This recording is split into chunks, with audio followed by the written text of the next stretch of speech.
नाम पूनम श्रुति है। मैं फाउंडर हूँ उदीप सोशल वेलफेयर सोसाइटी की। एक सोशल एक्टिविस्ट हूँ, मोटिवेशनल स्पीकर हूँ। पर इससे पहले मैं एक डिफरेंटली एबल्ड पर्सन हूँ। I am suffering from osteogenesis imperfecta by birth. मेरा जन्म बुंदेलखंड मध्य प्रदेश के बुंदेलखंड रीजन के डिस्ट्रिक्ट टीकमगढ़ के छोटे से गांव अस्तान में हुआ था। और जन्म के साथ ही मैं इस बीमारी के साथ इस दुनिया में आई। पैदा होते ही दाई ने फाइंड आउट किया कि मेरे दोनों पैर टूटे हुए थे। कई दिनों की मशक्कत के बाद भी आस पास डॉक्टर्स ये पता नहीं कर पा रहे थे कि एक्चुअल में दिक्कत क्या है, प्रॉब्लम क्या है। पर कई दिनों के बाद फाइनली बीमारी डायग्नोस हुई, ऑस्टियोजेनेसिस इम्परफेक्टा।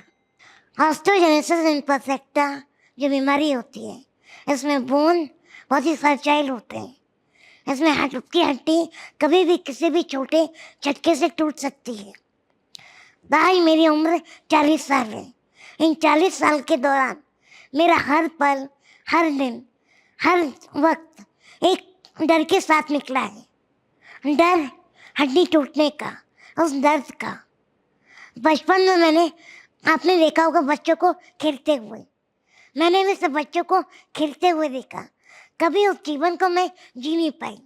मैंने कभी भी खेलने का क्या एहसास होता है, इस चीज़ को मैं कभी नहीं जी पाई, क्योंकि इस बीमारी के कारण मैं कभी चल नहीं पाई। और जो मेरी हड्डियाँ टूटती थी उसकी वजह से कई दिन बेड पे रहना, ऑपरेशंस होना, कभी किसी पैर में रॉड का होना, प्लेट होना, बॉट लगना, ये सारी तकलीफ़ों के बावजूद जो मेरे साथ जो एक अच्छी चीज़ हुई वो ये थी मेरे परिवार का सपोर्ट। मेरे परिवार के सपोर्ट की वजह से जो मैं कर पाई वो थी मेरी शिक्षा पूरी। और आज जो मैं हूँ, मैं उसी की बदौलत हूँ। मैंने अपनी पूरी शिक्षा पूरी की।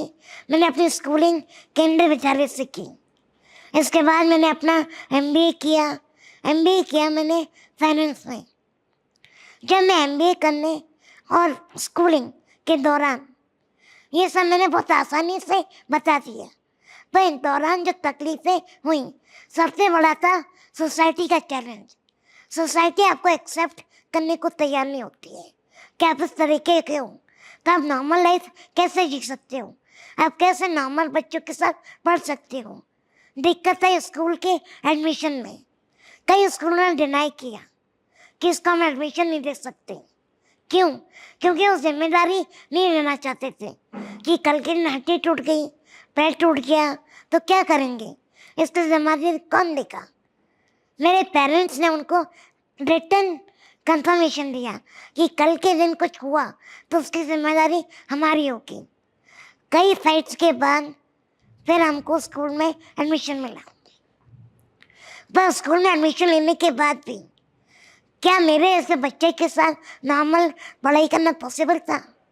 पर मैंने किया, क्योंकि 9-9 घंटे, 10-10 घंटे स्कूल में विदाउट गोइंग वॉशरूम। आप सोच भी सकते हैं, विदाउट गोइंग वॉशरूम 9 घंटे, 10 घंटे, क्योंकि हमारे स्कूल डिसेबल फ्रेंडली नहीं होते। अगर डिसेबल फ्रेंडली हो भी तो वहाँ सपोर्ट के लिए वहाँ मेड या आया नहीं मिलेगी आपको। पर मेरे अंदर एक जज्बा था कि मुझे पढ़ना है। और एक चीज़ मुझे बहुत पहले समझ आ गई थी कि एक एजुकेशन ही है जो मुझे एम्पावर कर सकता है। इसके पीछे मेरे माँ बाप का पूरा सही। मेरी माँ पेड़ के नीचे घंटों बाहर बैठी रहती थी कि बेटी को कहीं ज़रूरत पड़े तो उसे वॉशरूम ले जाना पड़ेगा। वह जब एक लेवल आया कि उन्हें लगा कि अब बेटी मैनेज कर सकती है, तब मैंने चीज़ें थोड़ा अपने लेवल पे मैनेज करना शुरू की। पर कब तक? आपका हेल्थ भी कब तक सपोर्ट करेगा? पर जो जज्बे ने मुझे आगे तक लेके किया, जज्बा पढ़ाई करने का, जज्बा अपनी पहचान बनाने का, ये सिलसिला चलता रहा। मैंने फिर अपना ग्रेजुएशन किया। ग्रेजुएशन के बाद PG करने का मौका आया।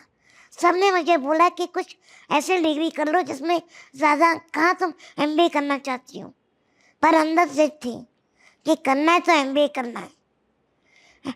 एमबीए कॉलेज पहुंचे नॉर्मल बच्चों के सपनों की तरह सपने लेकर। मुझे भी लग रहा था कि एमबीए के दौरान मेरा भी प्लेसमेंट होगा, मैं भी फाइनेंस मैनेजर, मैंने एमबीए किया फाइनेंस में, मैं भी कहीं फाइनेंस की नौकरी करूंगी, मैं भी अच्छी कॉर्पोरेट जॉब में जाऊंगी, मैं भी दूसरों की तरह अपने आप को एम्पावर करूंगी।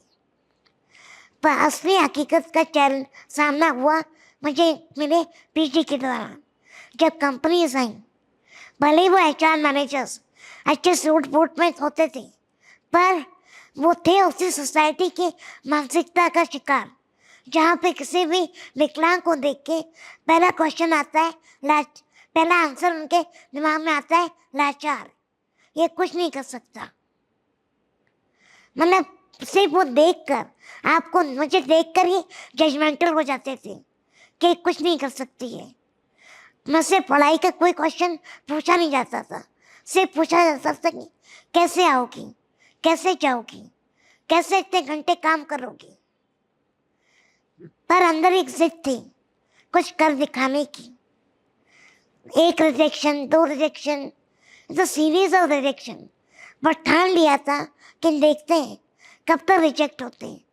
कई लोगों ने समझाया कि छोड़ रहने दे, कुछ पढ़ाई कर ले, कुछ और पढ़ ले, क्या करना कुछ करके। कुछ लोग तो हमारे समाज में 2 तरह के लोग मुझे मिले, जो डायरेक्टली और इनडायरेक्टली आपको डिमोटिवेट करेंगे। क्या करना कुछ करके, तुम्हें क्या करना कुछ करके, घर वाले 2 रोटी दे रहे हैं ना, 2 कपड़े दे रहे हैं, काफ़ी है, जिंदगी निकल जाएगी। पर नहीं, वो 2 रोटी और 2 कपड़े मेरी पहचान नहीं है। मैंने लड़ाई लड़ी है अपने खुद के अस्तित्व की, अपनी पहचान बनाने की, और इसी लड़ाई लड़ने के जज्बे ने मुझे आगे तक यहाँ लाके खड़ा किया। और इसके पीछे नो डाउट मेरे पेरेंट्स का, मेरी फैमिली का, मेरे भाइयों का, सबका पूरा सहयोग रहा। आज उनका सहयोग नहीं होता तो शायद मेरी लड़ाई लड़ने के जज्बे को वो आग नहीं मिल पाती, जो आग मुझे यहाँ तक लेकर आई है। मेरे कंटिन्यूस रिएक्शंस होने के बाद भी मैं हार नहीं मानी।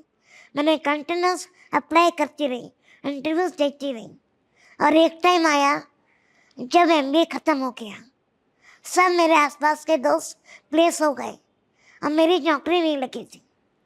मैं अपने आप को मोटिवेट करके कि ठीक है, चल पूनम कोई बात नहीं, नौकरी नहीं लगी कोई बात नहीं, अपन कुछ और करेंगे। इस सोच के साथ मैंने वापस तैयारी शुरू कर दी कॉम्पिटिटिव एग्ज़ाम्स देने की।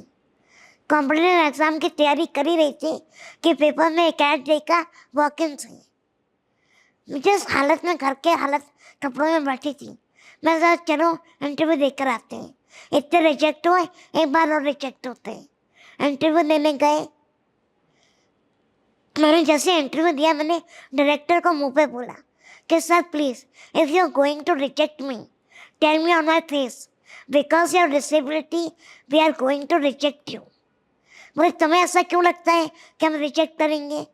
मैं सही, क्योंकि अभी तक 2 महीने से मैं सिर्फ रिजेक्शंस देख रही हूँ। कहते नहीं, हम तुम्हें रिजेक्ट नहीं करेंगे, we are going to hire you, because इस जॉब के लिए जो चाहिए वो सब आपके अंदर है। और वो जॉब बहुत कम शुरुआत थी, सिर्फ 5,000 रुपये से, पर मेरे लिए एक मौका था।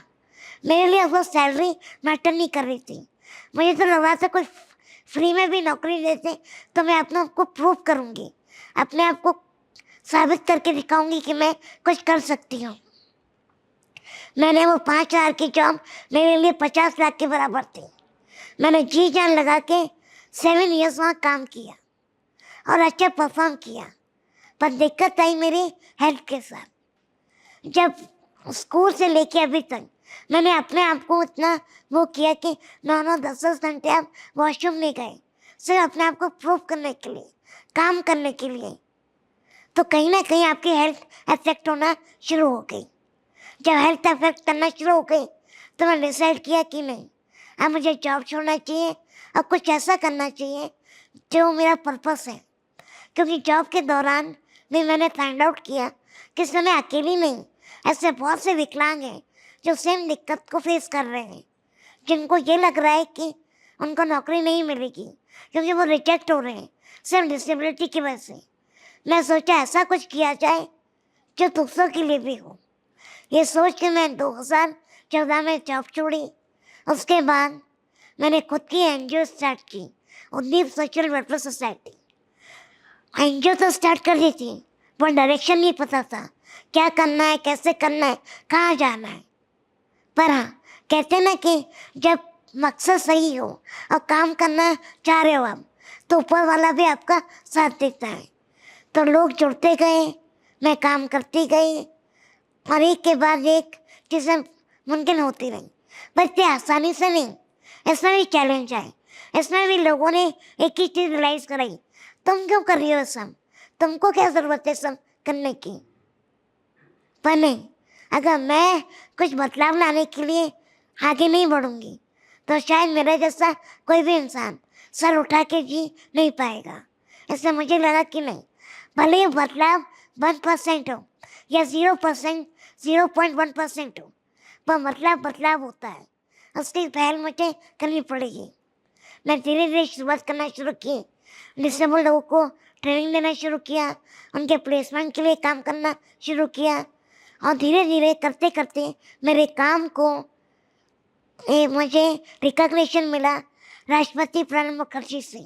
2014 में मैं भारत की 100 पावरफुल महिलाओं में सिलेक्ट हुई और राष्ट्रपति भवन में उनसे सम्मान लिया मैंने। सिर्फ राष्ट्रपति भवन में ही नहीं, मुझे मध्य प्रदेश का सर्वोच्च 2 उच्च सम्मान मिल चुके हैं, दृष्टि पुरस्कार और नारी शक्ति पुरस्कार। ये पुरस्कार मिलने से के बाद भी मेरी जर्नी खत्म नहीं हुई। आज भी इस मुकाम तक आने के बाद मुझे आज भी अपने आप को प्रूव करने के लिए लोगों को बताना पड़ता है कि मैं भी नॉर्मल लोगों के साथ ही काम कर सकती हूँ, उन जैसे ही कर सकती हूँ, बल्कि उनसे बेहतर कर सकती हूँ। पर हाँ, एक चीज़ मान लिया मैंने कि अगर आप कुछ ठान लो तो आप वो कर सकती हो। मैं अपनी बात यहीं ख़त्म करते हुए इस 2 पंक्तियों से ख़त्म करूँगी। हार वही है जब हम मान लें, पर जीत वही है जब हम ठान लें। Thank you.